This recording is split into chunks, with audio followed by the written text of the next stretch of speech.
Hello everyone, Fox here. Crow here. And thank you for tuning in to our very first episode of The Story Goes Like This. Today's episode is in memorialization of today's epic event, a total solar eclipse. Well, as long as you're in the US. If you're not going to see it. Sorry. But we live in the US, so it's totally cool. So everyone knows that the Earth revolves around the sun, and the moon revolves around the Earth. Galileo, Earth is round, moving on.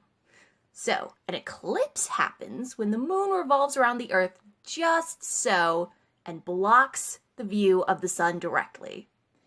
That is what we call a solar eclipse. In other words, it's when the sun hides behind the moon for about 5 minutes like a complete baby. Yes. Why'd you say it like that? No reason. You think I'm stupid, don't you? I knew it! You always do this! Moving on. Before we had a scientific explanation, people throughout the ages and across cultures, like Crow, had fantastical... I knew it! ...explanations for why the sun disappeared in the middle of the day. Most cultures thought the sun was being eaten by something, or something was taking a bite out of it. Like a big old cookie. If you were Vikings, you thought it was a pair of wolves. If you were in Korea, a pair of dogs. If you were in Peru, they thought it was a puma. In Vietnam, it was a itty-bitty old frog. But in China, it was a big old monstrous dragon. But in any case, whatever had eaten the sun was always made to spit it out again, whether that was by a king, an emperor, or everybody banging pots and pans together to scare it off. In India, they say, the demon Ra once tried to steal the elixir of immortality.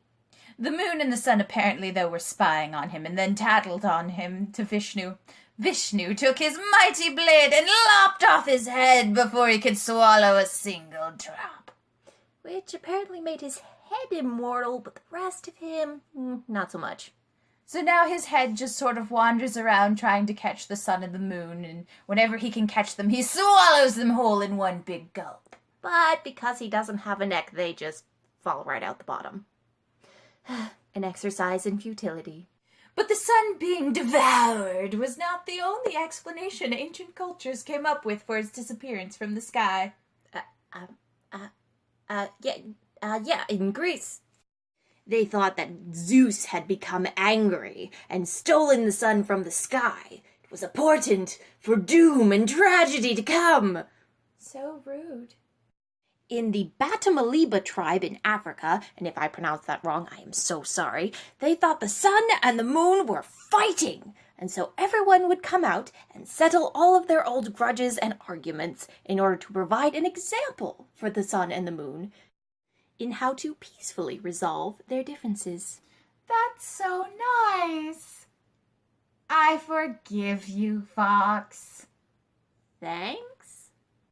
And on the other hand, the Navajo stayed inside all day and contemplated the natural order of things. They didn't look at the eclipse, and they did not eat and drink during the eclipse.